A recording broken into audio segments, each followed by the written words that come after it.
Welcome to qnawire. Okay guys, this is chapter 26, problem 7. This problem is a little bit longer. It's in 5 parts. So overall, we're given that each student has $1,000 to invest. Harry can invest at 5%, Ron can invest at 8%, and Hermione can invest at 20%, but each can invest a maximum of $2,000. But remember, to start with, they only each have $1,000. In part A, we assume that borrowing and lending are prohibited. So how much will each student end up with after investing? So rather that Harry can invest at 5%. So at 5%, so he'll invest $1,000 times 5%. It gives him $1,050. Ron can invest at 8%. Times 0.08 will give him 1,080, and Hermione can invest at 20%, 1,000 times 0.2, there's point and there's point, for 1,200. So for part B, now we're assuming that there is a loan market with an interest rate R. So what are the determining factors for who's going to be a borrower and who's going to be a lender? So there are going to be 2 relevant pieces of information. The first is the rate of return that you can get on an investment. So the investment return. We were given that in part A. Right, it's 5% for Harry, it's 8% for Ron, and it's 20% for Hermione. The second piece of information is going to be what's the rate at which the funds can be lent and borrowed. So what is R. So what's the investment return and what is R? Those are going to be the 2 relevant pieces of information for who will be a lender and who will be a borrower. So for question C, what would be the quantity of loanable funds supplied and demanded at 7%? So at both 7%, so at 7%, both Ron and Hermione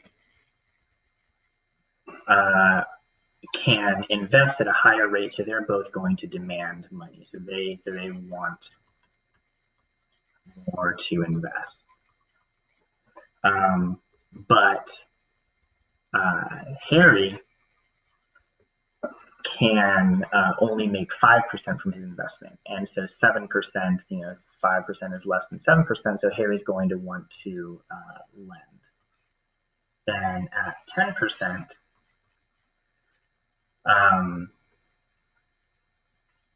Hermione can still make more, 20% than 10%, so still wants more to invest. And in this way, then Harry and Ron, right, 10 is greater than 8 and 5, so they're going to want to lend. So up here at 7%, you are going to have, this is $2,000, right, because Ron and Hermione want to invest. So there's going to be $2,000 demanded, but only $1,000 supplied. Here is the other way around. It's going to be $1,000 demanded, but $2,000 supplied. For part D, what would be the equilibrium interest rate and who would want to borrow and who would want to lend at this rate? So the equilibrium rate,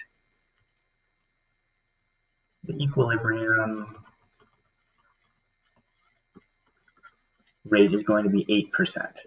At 8%, Ron can invest at 8%, so he's going to continue to invest his $1,000.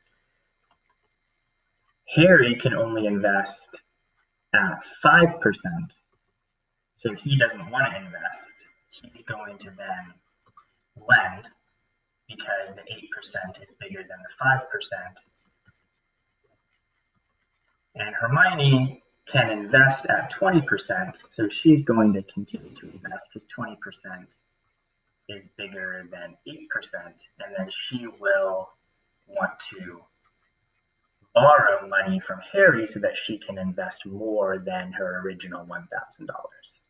So at an 8% rate, Ron invests, Hermione invests, but borrows to invest, and Harry lends and does not invest. So the last part, how much will each student end up with? So here, Ron is the easiest case. So Ron, remember, just invests $1,000. Go a little crazy over here. Invests 1,000 at 8% and gets 1,080. Hermione borrowed 1,000 from Harry, and so we'll invest 2,000 at 20%, and it will end with 2,400. But she then has to repay Harry 1,000 at 8% equals 1,080. So then she will end up with 2,400 minus 1,080 equals 1,320, and Harry will also end up with 1,080. So then who is better off and who is worse off?